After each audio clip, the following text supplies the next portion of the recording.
नमस्कार दोस्तों, आप देख रहे हैं रहस्य के पावर। जिस वीडियो में एक्सप्लेन करने जा रहे हैं दी वैम्पायर डायरीज का सीजन 1 का एपिसोड नंबर 15। तो चलिए शुरू करते हैं। शुरू करने से पहले वीडियो को जरूर लाइक कर दे, चैनल को सब्सक्राइब कर दे, जिससे मैं आपके लिए अमेजिंग वीडियोस और भी लाता रहूं। और अल्टरनेटिव सीरीज भी कुछ टाइम बाद स्टार्ट करेंगे। तो इस वीडियो को लाइक करो, चैनल को सब्सक्राइब करो और अब शुरू करते हैं इस एपिसोड को।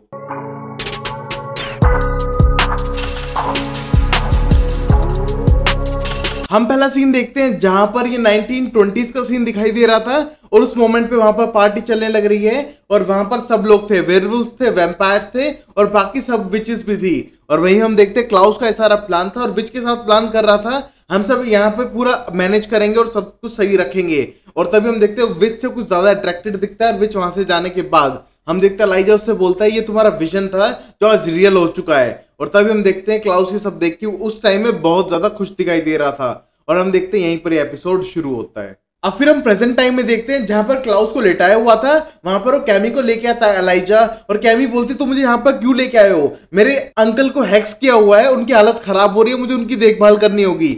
और तब एलाइजा बोलते उससे बड़ी बात हो चुकी है, उसकी चिंता मत करो, सबसे इंपॉर्टेंट है क्लाउस की हालत खराब हो रही है और वो मेरी बहन को मारने के लिए जाने वाला है और यहाँ पर तुम्हें रुकना पड़ेगा।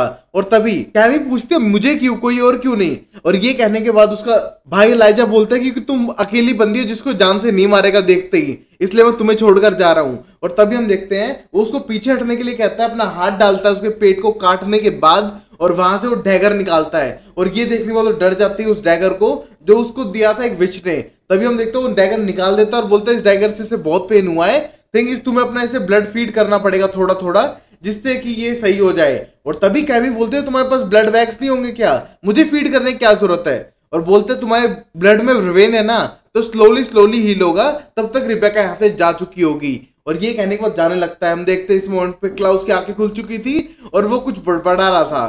तभी हम देखते हैं एलाइजा उसके पास जाता है और तभी क्लाउस बोलता है मैं तुझे जिंदा नहीं छोड़ूंगा एलाइजा। और ये कहने के बाद एलाइजा बोलता है जो तुझे करना है कर ले, मैं छोटी बहन को इस तरह हाथ नहीं उठाने दूंगा तुझे। और तभी हम देखते हैं ये कहने के बाद वहां से चला जाता है और हम देखते हैं कैमी डरी हुई थी ये सब देखकर। तभी हम देखते हैं कैमी उसके पास जाते हैं और अपना ब्लड पिलाने लगती है। और तभी हम देखते हैं उसको बोलता है मुझे पेन हो रहा है और ये कहने को बोलते हैं हाँ मेरे ब्लड में रिवेन है, इस वजह से पेन होगा ही। और ये कहने के बाद क्लाउस बोलता है वो ब्लड का पेन नहीं है, वो पेन मेरी खुद की बहन ने दिया है, मेरे अपनों ने दिया है। और ये कहने के बाद कैमी बोलता है तुम अपनी हेट कैसे कर सकते हो अपनी बहन से और अपने लव वन से इतना।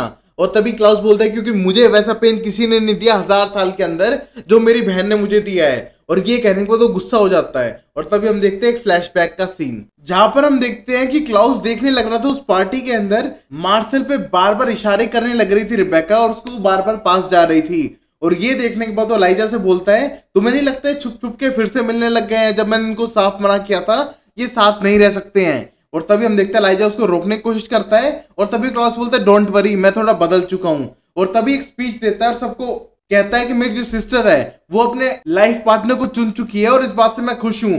और ये कहने के बाद सबको अनाउंसमेंट करता है। और ये सुनने के बाद रिबेका एकदम डर जाती है क्योंकि उसने उस मोमेंट तक बुला लिया था माइकल को टाउन में लेटर भेजने के बाद और वो डरी हुई थी और खौफ में भी थी। उसी मोमेंट पे हम देखते हैं उसका भाई क्लाउस उसके पास जाता है और बोलता है मानता हूँ रिबेका मैंने तुझे कभी किसी लड़के के साथ नहीं देखना चाहा, द प्रॉब्लम वाज मुझे लगता था हर लड़का तेरा दिल तोड़ जाएगा, बट अब तू बड़ी हो चुकी है, ऊपर से हम टाउन में सेटल हो चुके हैं परमानेंटली और ये अब हमारा घर है न्यू ऑर्लिन्स, तो यहाँ पर तू मार्सेल के साथ रह सकती है, मुझे कोई इशू नहीं है। और तभी हम देखते हैं रिबेका कुछ नहीं कहती है और वो खौफ में थी क्योंकि उसने कुछ गलत कर दिया है और शायद क्लाउस उसकी माफी उसे कभी नहीं देगा। और तभी हम देखते हैं उसके गाल पे किस करता है, बोलता है बी हैप्पी माय सिस्टर। और ये कहने के बाद वहां से चला जाता है। बट इस मोमेंट पे हम देखते हैं कि रिबेका बहुत बुरी तरह से डरी हुई थी। तभी हमें पता चलता है ये सारी बातें वो कैमी को बताने लग रहा था कि उसकी बहन ने क्या किया है और बोलता है कि उसने उसकी सबसे बड़ी गलती कर दी है जिंदगी की, उसने मेरे फादर को टाउन में बुला लिया था। तभी हम एक फ्लैशबैक का सीन देखते हैं जहां पर माइकल टाउन में आ चुका है और वो हाथ में एक फोटो लिए हुए है जिसमें मार्सेल की भी फोटो है और वो मार्सेल को फॉलो करने लग रहा है। और ये सब देखने के बाद हम देखते हैं प्रेजेंट टाइम में कैमी पूछती है तुमने क्या किया। और ये कहने के बाद बोलता है मैं कुछ कर पाऊं उससे पहले उसने टाउन में बुला लिया था मेरे फादर को और मैं कुछ भी नहीं कर पाया। और तभी कैमी बोलता है नो तुमने कुछ नहीं किया है, बट थिंग इज तुम रिबेका को नहीं मार सकते हो। एलाइजा ने ऐसा इंतजाम किया है कि जब तक तुम सही हो उठो बेड से ढंग से, तब तक रिबेका टाउन छोड़ के क्या कंट्री में कहीं भी हो सकती है, वर्ल्ड में कहीं भी हो सकती है और वो सेफ होगी। और ये कहने के बाद क्लाउस बोलता है शायद ऐसा ना हो, मुझे पता है वो कहाँ जाएगी। अब फिर वही हम देखते हैं इस मोमेंट पे रिबेका वहां से निकल चुकी थी और जाने लग रही थी रास्ते में, और वहां पर हम देखते हैं वो अपने पुराने दिन याद करती है जहां पर वो मार्शल से मिली थी, और वो बताती है पास्ट वाले सीन में कि शायद वो स्पेल पूरी तरह से वर्क नहीं किया है क्योंकि फादर टाउन में आए नहीं है और शायद हम बच चुके हैं, अब सब कुछ नॉर्मल हो चुका है। और ये कहने के बाद किस करती है और वहां से जाने लगती है और बहुत ही ज्यादा खुश दिखाई देती है रिबेका।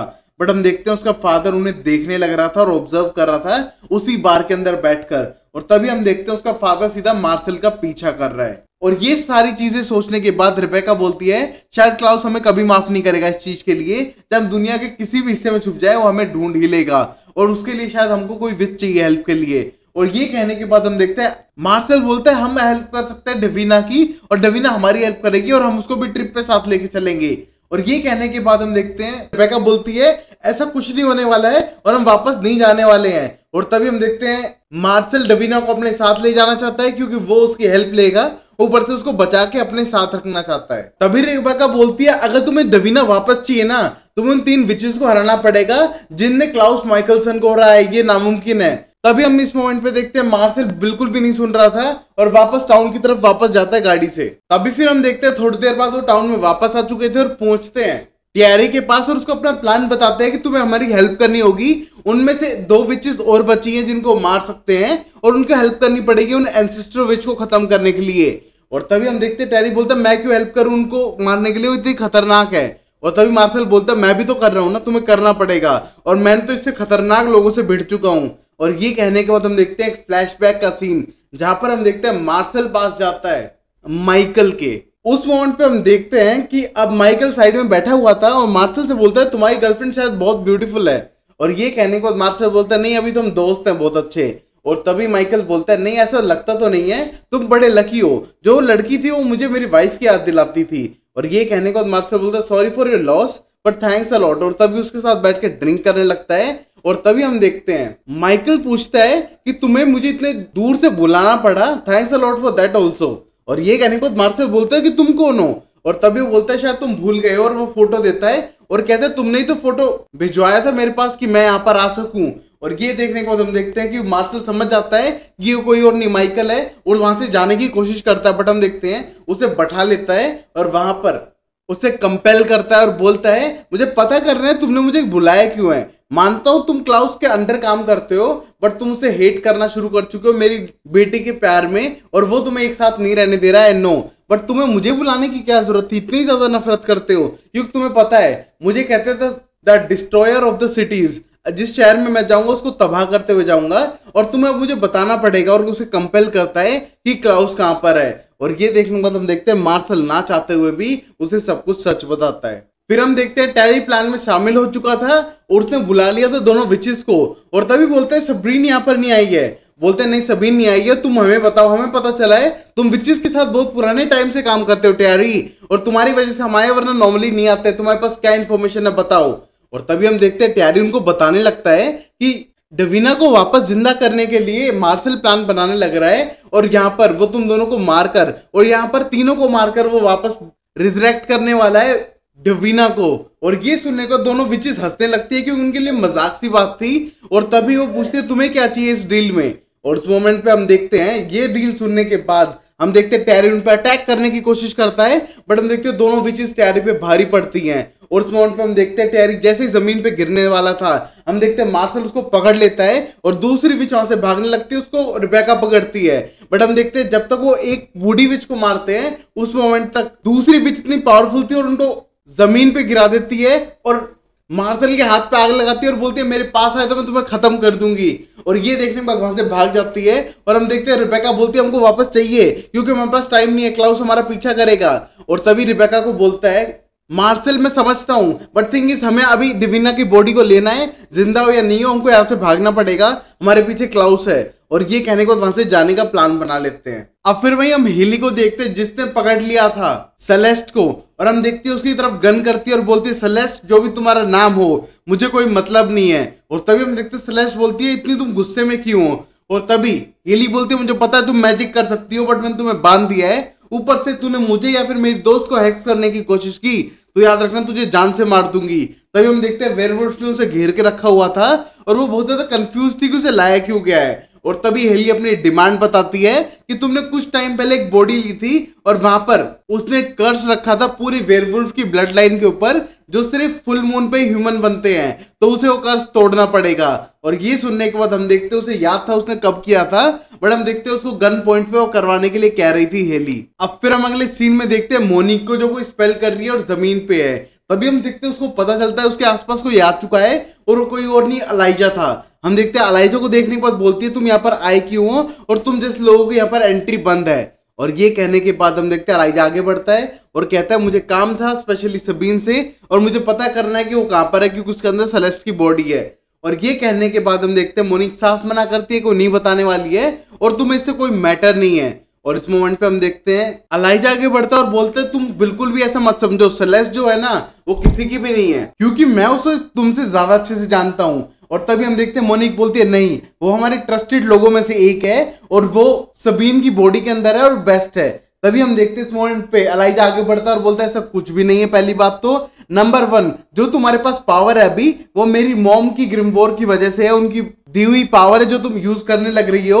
और ऊपर से सेलेस्ट तुम्हें धोखा देगी इसकी गारंटी मैं लेता हूं क्योंकि जैसे वो बॉडी जंप करेगी जितनी भी पावर है वो सारी वेस्ट हो जानी है। और ये कहने के बाद मोनिक ये बात पे यकीन बिल्कुल भी नहीं करती है। और ये सब सुनने के बाद अलाइजा एक पेपर निकालता है और बोलता है ये देखो ये एक तरह का स्पेल है जैसा नॉर्मली करती है सबीन, अगर तुम ये करोगी तो अगली बार उसने कोई गड़बड़े चीट करने की कोशिश की, ये मेरी मॉम की ग्रिमवोर्ड्स है बाय द वे, अगर उसने चीट करा तो एक तरह से गलत बॉडी में चली जाएगी और जितनी भी पावर है वो तो वेस्ट होगी बट सबीन को एक तरह से सबक मिलेगा। और ये कहने के बाद हम देखते हैं वो मोनिक से डील कर लेता है कि अगर सबीन किसी की बॉडी में जंप करती है उस बॉडी को छोड़कर तो वो एक इंडिविजुअल बॉडी के अंदर जाएगी जिसे वो चाहते हैं। अब फिर हम अगले सीन में हेली को देखते हैं जिसके पास थी अभी सबरीन, उनको एक सॉल्यूशन बना के देती है और बोलते हैं ये लो ये शायद काम आ सके, अगले फुल मून को ये अपने पूरे पैक को खिला देना जब वो ह्यूमन बन जाएगा और तुम्हारे कर्स टूट जाएगा। और ये सुनने के बाद हेली बोलती है कि मैं तुम पे यकीन ही क्यों करूं और ऐसा कैसे हो सकता है। और ये कहने के बाद हम देखते हैं सबरीन बोलती है मैं से तुमसे कोई पर्सनल दुश्मनी रखती नहीं हूं पहली बात तो, और ऊपर से तुम्हारे अंदर मैं अपनी पर्सनालिटी को देखती हूँ क्योंकि मैं भी तुम्हारी जगह थी एक टाइम पे जो अलाइजा की चिंता करता है बट अलाइजा को अपने भाई की ज्यादा चिंता है और केयर है। तो तुम अगर इन ओरिजिनल्स के बीच फंसोगी ना तो तुम्हारे लिए बुरा है और मुझे तुमसे कोई पर्सनल दुश्मनी नहीं है।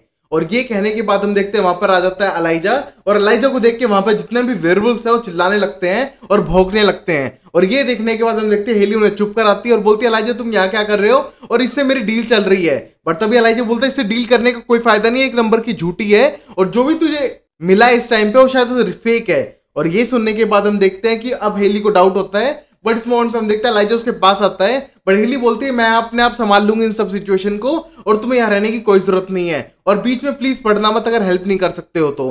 तभी हम देखते हैं अलाइजा जार और सबरीन को लेके वहां से भाग जाता है और हेली देखती रह जाती है। फिर हम देखते हैं अलाइजा उसे दूर लेके आ चुका था और बोलता है ये सब क्या तुम्हारी प्लानिंग है, सब झूठ है। और ये कहने के बाद सबरीन बोलती ये सब कोई झूठ नहीं है, ये रियल में एक सॉल्यूशन है जिससे वो सही हो सकते हैं बट थिंग इज तुम अगर इसे तोड़ दोगे तो तुम्हारे नुकसान है। हेली तुम्हें कभी माफ नहीं करेगी उसको फैमिली को छीनने के लिए, इसलिए मैंने तो प्रिपेयर किया तुम्हें पनिश करने के लिए। अगर तुमने जार दे दिया हेली को तो तुम्हें छोड़ के चली जाएगी अपने क्लैन के साथ और अगर तुमने नहीं दिया तो तुमसे हेट करेगी। मेरा तुमसे यही बदला है और ये हो जाए उससे बेटर कुछ नहीं है। और हम देखते हैं अब अलाइजा समझता है कि कुछ भी करे हेली उसको छोड़ के तो जाएगी। अब वापस आ चुका था एलाइजा और उसे वापस आकर दे देता है और ये देख के हेली बहुत ज्यादा खुश हो जाती है और तब बोलता है ये वर्क करेगा तुम इसको रख लो अपने पैक को खिला देना। और ये सब सुनने को हेली खुश थी और बोलती थैंक्स मेरे पैक को बचाने के लिए, अब मैं उसे फिर से हमेशा हमेशा के लिए पा सकती हूँ। और तभी हम देखते हैं उसके गले मिलती है और वो उसके फोरहेड पे किस करता है और उसे जाने देता है। हम देखते हैं ये देखने के बाद दूर खड़ी सबीन बोलती है पहले तो तुम ऐसे नहीं थे। और ये कहने के बाद अलाइजा बोलता है सेलेस्ट तुम भी पहले ऐसी रूड नहीं थी और एरोगेंट नहीं थी। और ये कहने के बाद बोलती है कोई नहीं हमारे पास पूरी इमोर्टैलिटी है एक दूसरे को तंग करने के लिए, क्योंकि मैं इस बॉडी को छोड़ के दूसरी बॉडी और हमेशा जिंदा रहूंगी तुम्हारी लाइफ बर्बाद करने के लिए। और वैसे लाइफ बर्बाद से याद है तुम्हारी फैमिली, क्या वो एक दूसरे को माफ कर पाएंगे? और रिबेका क्या इतनी दूर जा पाई है कि वो क्लाउड से बच जाएगी? और ये कहने के बाद अलाइजा बोलता है पक्का अब तक पहुंच चुकी होगी। और तभी हम देखते हैं ये कहने के बाद सेलेस्ट बोलती है शायद ऐसा नहीं हो। और ये सुनने का हम देखते हैं अब एलाइजा को गुस्सा आता है और उसे काट लेता है। तभी हम देखते हैं इस मोमेंट पे कैमी थी क्लाउस के साथ और क्लाउस अपनी स्टोरी बताने लगता है उसके फादर कितना क्रूअल था और उस मोमेंट पे जहां पर उसके पास सिटी में सब कुछ था उसने सब कुछ आके बर्बाद कर दिया। वो दिन उसे अभी भी याद है जब उसको 3 टिकट्स मिली थी, विच को डेट करने लग रहा था और अपने भाई के साथ वो ओपरा शो देखने वाला था। और तभी हम देखते हैं वो ड्रिंक करने लगता है और ये देखने के बाद कैमी बोलती है उसने मना किया है शायद पीने से, स्पेशली एलाइजा ने। और ये कहने के बाद बोलता है एलाइजा का नाम मत लेना। और तभी कैमी बोलती है क्यों ना लूं, वो तुमसे प्यार करता है, तुम्हारा भाई है और तुम्हारी केयर भी करता है। और ये कहने के बाद क्लाउस बोलता है हाँ मुझे पता है मेरी भाई केयर करता है और हर बार उसने की है, जबकि मेरे फादर ने उससे मुझे मारने के लिए कहा था, फिर भी उसने अपने फादर का ऑर्डर को मना किया मेरे लिए। आई नो, बट जो वो आप कर रहा है वो मुझे बिल्कुल पसंद नहीं है। और तभी हम देखते हैं एक फ्लैशबैक का सीन। यहाँ पर हम एलाइजा को देखते हैं जो सोपरा शो की तैयारी कर रहा है, रेडी हो रहा है। और तभी हम देखते हैं उसका फादर उस रूम में पहुंच चुका था और वो टिकट देख के बोलता है हाँ मैंने टिकट देखी थी, बड़ा अच्छा शो है, तुम भी जाना। और ये देखने में बोलता है फादर आप यहाँ क्या कर रहे हो। और तभी वो बोलता है मैं तुम्हारा शो देखने के लिए आया हूँ और तुमसे मिलने भी। और तभी एलाइजा बोलता है मिलने आए हो रियली, आपने हमको पूरा यूरोप सेंचुरीज तक एक तरह से दौड़ाते रहे, भगाते रहे हमें, और आप तुम हमसे यहाँ पर मिलने आए हो रियली। और ये कहने के बाद उसका फादर वो टिकट्स को अपने पास रखता है और बोलता है कि मैं तुम्हारा पीछा नहीं कर रहा हूं, मैं उस बास्टर्ड का पीछा कर रहा हूं जिसका नाम क्लाउस माइकलसन है, जिसे मैं अपनी फैमिली का पार्ट भी नहीं मानता हूं, और तुम उसके साथ पता नहीं क्यों अलाय बने घूमते हो। और ये कहने के बाद हम देखते हैं कि अब एलाइजा को गुस्सा आता है और उसको धक्का मारता है, बट हम देखते हैं उसका फादर उससे ज्यादा पावरफुल था, वो उसे पीछे धक्का मारता है और कहता है कि तुम गलत लोगों का साथ दे रहे हो एलाइजा, तुम्हें उसका साथ नहीं देना चाहिए, वो अबोमिनेशन है नेचर का, और हम ऐसे लोगों को मारना पसंद करते हैं, बात करना नहीं, साथ देना नहीं, सीधा मारना, और उसको सुधारा नहीं जा सकता है, उसको मेरे हाथों मरने में उससे बेटर ऑप्शन उसके लिए कोई नहीं होगा। और तभी हम देखते हैं उसका सामना एलाइजा कर रहा था अपने भाई को प्रोटेक्ट करते हुए। और ये सब सुनने के बाद कैमी बताती है कि तुम तो मर नहीं सकते थे ना, तुम मर कैसे सकते हो। और तभी क्लाउस बोलता है किसने कहा हम नहीं मर सकते हैं, हम मर सकते हैं, बट एक ही हथियार से जो मेरे फादर के पास था, एक व्हाइट ओक ट्री का लकड़ी का टुकड़ा जिससे मैं मारा जा सकता हूं, और मेरा फादर स्टार्टिंग से ही वो लेके घूम रहा है मुझे मारने के लिए। फिर हम फ्लैशबैक का सीन दिखाते हैं जहां पर हम देखते हैं उसका फादर उसे व्हाइट ओक स्टेक से मारने ही वाला होता है एलाइजा को, और बोलता है अपने भाई का साथ छोड़ दो, बट हम देखते हैं एलाइजा साफ मना करता है और कहता है मैं बिल्कुल भी नहीं करने वाला, मरते दम तक नहीं। और ये सुनने के बाद उसका फादर पीछे हटता है, एक वुडन स्टिक तोड़ता है और उसे मार डालता है और वहां पर गिरा देता है, बट जान से नहीं मारता है। तभी हम देखते हैं ये कहते कहते क्लाउस बोलता है मेरे भाई को अब तक वो रिग्रेट है कि उसने अपने पापा को रोका नहीं मेरा पीछा करने से। मैं उसको कहता हूँ उसकी गलती नहीं है, उसने ट्राई किया अपना, बट अब मैं क्या कर सकता हूँ जब मेरे फैमिली में इतने इश्यू चल रहे हैं। तो तभी हम देखते हैं ये बात करते करते उसके पास फोन में मैसेज आया था और बोलता है मेरे लोगों को पता चल चुका है कि मेरी बहन और उसका बॉयफ्रेंड अब इस टाउन के अंदर है और मुझे यहाँ से जाना होगा। और तभी हम देखते हैं एक मूर्ति को तोड़ता है और उसमें से व्हाइट ओक स्टेक निकालता है और बोलता है ये स्टेक है जिससे कि मैं मार सकता हूँ मेरी बहन को, और ऊपर से मेरे फादर वाले की तरह ये खराब या टूटने नहीं वाला है और ये परमानेंट है। और ये कहने को वहां से भाग जाता है और हम देखते हैं कैमी खड़ी देखती रह जाती है यहाँ पर हुआ क्या। तभी फिर कैमी ऐसा करती है, बाहर भागने की कोशिश करती है और बाहर जाके देखती है कि क्लाउस किसी के ऊपर फीड कर रहा है, और तब बोलती है तुम क्या कर रहे हो, और बोलता है मैं एनर्जी ले रहा हूँ क्योंकि मुझे अब लड़ने जाना है। और ये कहने के बाद बोलते तुम पागल हो गए, अपनी बहन को मारोगे, यही गिल्ट तुम्हारे साथ पूरी जिंदगी रहने वाला अगर तुमने अपनी बहन को मारा तो। और ये कहने के बाद बोलता है जो मेरी बहन ने किया है उसके लिए उसको ये सजा मिलनी चाहिए। और तभी कैमी बोलती है तो फिर मुझे तुम्हें वो डैगर मार देना चाहिए था जो मैंने नहीं मारा। क्यों नहीं मारा? क्योंकि मुझे पता है तुमने क्या क्या गलत किया है, मैंने सारा देखा है, बट थिंग इज स्टिल मैंने तुम्हारे एक अंदर अच्छाई देखी है जिसको सोचकर मैंने तुम्हें डैगर नहीं मारा। और ये कहने के बाद क्लाउस बोलता है तुमने नहीं पता मेरे बहन ने मेरे साथ क्या किया है। और तभी कैमी बोलती है हाँ पता है, तुम्हारे फादर को बुलाया ना। और ये कहने के बाद फिर क्लाउस बोलता है तुम्हें नहीं पता मेरा फादर क्या था, मॉन्स्टर्स भी घबराएंगे उससे। और ये कहने को उसका हाथ पकड़ता है और बोलता है दिखाता हूं उसने क्या किया है मेरे साथ। अब फिर वो लेके आ चुका था उस ओपरा वाली जगह पर, बोलता है यहाँ पर 1990 पे यहाँ पर एक ओपरा हाउस हुआ करता था, शायद न्यूज में भी तुमने पढ़ ही लिया होगा, जिसमें आग लग गई थी, वो किसी और ने नहीं मेरे फादर ने लगाई थी। और ये सब सुनने के बाद हम देखते हैं उसे हिस्ट्री बताने लगता है और हम देखते हैं कैमी हैरान थी ये सब सुनकर, और बताता है कि मैं और मेरी बहन के साथ बैठा हुआ था और वेट कर रहे थे कि मार्शल क्यों नहीं आया है, क्योंकि मैंने तो अब अप्रूवल भी दे दिया तुम दोनों को साथ रहने का, और शायद वो किसी और के चक्कर में तो नहीं पड़ गया है। और तभी हम देखते हैं कि रिबेका को गुस्सा आता है ऐसा कहने पर, वहां से उठ के जाती है मार्शल को लेने के लिए। और तभी हम देखते हैं जैसे क्लाउस वेट कर रहा था शो स्टार्ट होने का, और हम देखते हैं उसका फादर उसके पीछे आके बैठ जाता है और व्हाइट ओक स्टेक को उसकी कमर पे लगाता है और बोलता है 1 सेकंड में जितने में तुम मूव करोगे तब तक तुम्हारे दिल के आर पार होगा ये। और ये कहने के बाद बोलता है फादर तुम, और ये कहने के बाद माइकल बोलता है फादर तुम मुझे फादर बोलना भी मत, और जो तुम्हारा रियल फादर होगा वो भी तुम्हें रियल सन बोलने के लिए रेडी नहीं होगा, और तुम डिस्गस्टिंग हो। और ये कहने के बाद उसे मारने की धमकी देता है, बट तभी क्लाउस बोलता है मार दो अगर मारना है तो, मुझे कोई फर्क नहीं पड़ता इससे, मुझे जितनी जिंदगी जी अच्छे से जी, मुझे आपकी हेल्प की ना जरूरत है ना आपके सपोर्ट की, आई एम हैप्पी जो मैं हूं, चाहे आज ही मर जाऊं कोई बड़ा इशू नहीं है। और ये कहने के बाद उसका फादर बोलता है पता है मुझे, मैं चाहूं तो तुझे अभी मार सकता हूं, बट थिंग इज पूरा टाउन तूने ओन कर रखा है, हर किसी को तू जानता है, हर कोई तुझे जानता है, मैं ऐसा करूंगा हर किसी को मार दूंगा जो तुम्हें जानता है, और सब लोग जितने भी लोग जानते हैं ऑल माइटी क्लाउस को, वो सब खत्म हो जाएंगे और तुम्हारा नाम और निशान मिटा दूंगा धरती से। और ये कहने के बाद हम देखते हैं कि अब क्लाउस इमोशनल हो जाता है, और तभी हम देखते हैं जैसे शो स्टार्ट होता है उसके फादर ने सबको कंपेल कर दिया था वहां पर, और सब लोग देख रहे थे और हंस रहे थे, और स्टेज के ऊपर मार्शल था, वो विच गर्लफ्रेंड थी, और बाकी सब उसके सपोर्टर्स थे जिनको उसने मार दिया था, और मार्शल की हालत खराब थी वहां पर। और ये देखने के बाद क्लाउस बहुत बुरी तरह से डर चुका था, और ये सब सुनने के बाद कैमी डर चुकी थी, और तभी क्लाउस कैमी से बोलता है देखा ये था मेरा फादर। और उसके बाद उसने एक तरह से शो बना दिया था हम सब लोगों का, और उस मोमेंट पे वहां पर मैंने बचाने की कोशिश की तो वहां पर मुझे मारने लगा, मेरी बहन जिसको समझता था मुझे बचाना चाहती है वहां पर उसके आगे अड़ गई और मुझे बचाने का ट्राई किया, बट उसको भी उसने मारा, और ऊपर से हम मुझे जान से मारने ही वाला था, और उससे पहले मार्शल को। तभी हम देखते हैं हमारा बड़ा भाई एलाइजा वहां पर आ चुका है बचाने के लिए, और जैसे वो बचाने की कोशिश करता है हम देखते हैं हमको वहां से भागना पड़ा क्योंकि वो ज्यादा पावरफुल था, और हमें लगा कि मार्शल मर चुका है। मेरे फादर ने वहां से जाने से पहले सब लोगों को जिंदा जला दिया, और हमें लगा मार्शल भी मर चुका है। इस तरह मेरे फादर ने क्रूअल्टी दिखाते हुए इस पूरे टाउन को तबाह कर दिया था। अब भी तुम्हें लगता है कि वो मॉन्स्टर नहीं था?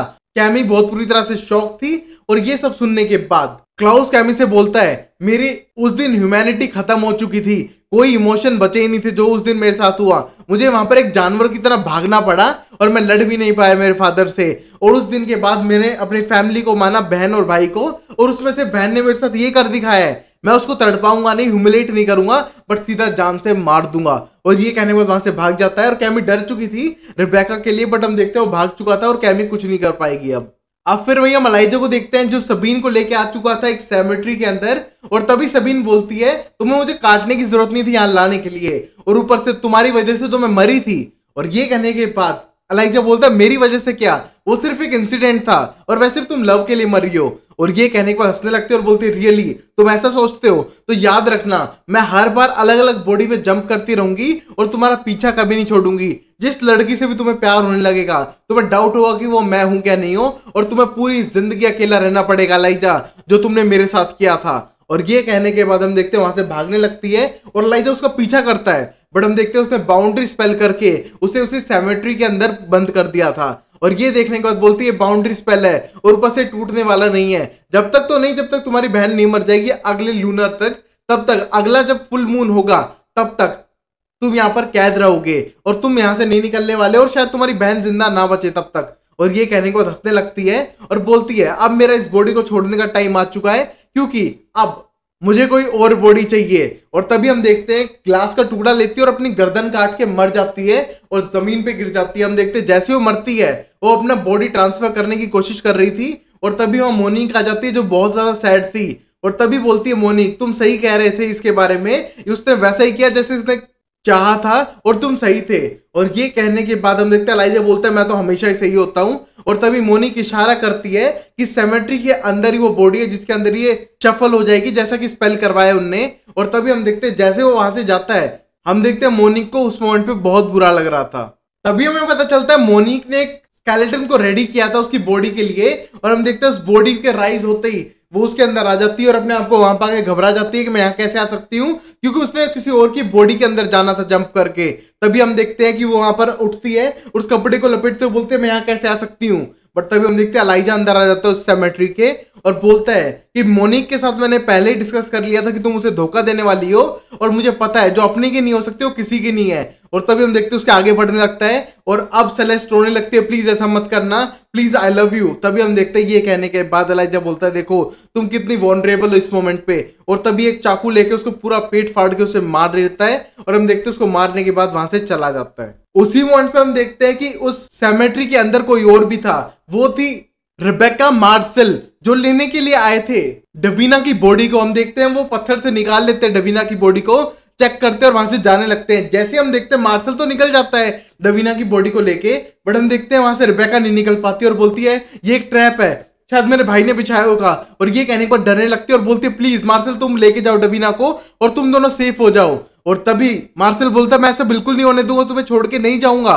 और ये कहने पर बोलती है प्लीज मार्शल जाना पड़ेगा तुम्हें, कोई और ऑप्शन नहीं है। और तभी हम देखते हैं मार्शल चला जाता है और रिबेका टेंस थी कि वो इस सेमेट्री के अंदर कैसे बाउंडिंग स्पेल से बन चुकी है। अब वही हम देखते हैं मार्शल को जो उसको लेके जा चुका था और जैसे बेड पर लेटा देता है, हम देखते हैं मार्शल टेंस हो जाता है कि इसको जिंदा कैसे करूं। और तभी हम देखते हैं डवीना एकदम होश में आती है और घबरा जाती है, बट हम देखते हैं तभी उसे संभालने की कोशिश करता है और कहते हैं तुम बिल्कुल ओके हो, तुम मेरे साथ हो। और तभी हम देखते हैं डवीना होश में आ चुकी थी और वो जिंदा हो चुकी है जैसे ही सेलेस्ट की मौत हुई थी। अब फिर हम एक फ्लैशबैक का सीन देखते हैं जहां पर टाउन जलने लग रहा है। उसका फादर वो व्हाइट ऑक स्टेक लेके घूम रहा है और बोल रहा है डरपोक कहां छुपा है, बाहर निकल। और वही हम देखते हैं वो उसको ढूंढ रहा था उस टाउन के अंदर, और वहां पर हम देखते हैं वो रिबेका को लेके भाग रहे हैं गोदी में। हम देखते हैं रिबेका की हालत खराब है, वो अपना ब्लड पिलाता है। और हम देखते हैं उस मोमेंट पे एलाइजा एक बड़ा सा रोड तोड़ता है आयरन का लड़ने के लिए, और हम देखते हैं वो दोनों तैयार थे। और तभी हम देखते हैं इस हालत पे रिबेका बोलते शायद ये मेरी गलती है। और तभी हम देखते क्लाउस बोलते नहीं तुम्हारी नहीं गलती बहन, शायद मेरी गलती है,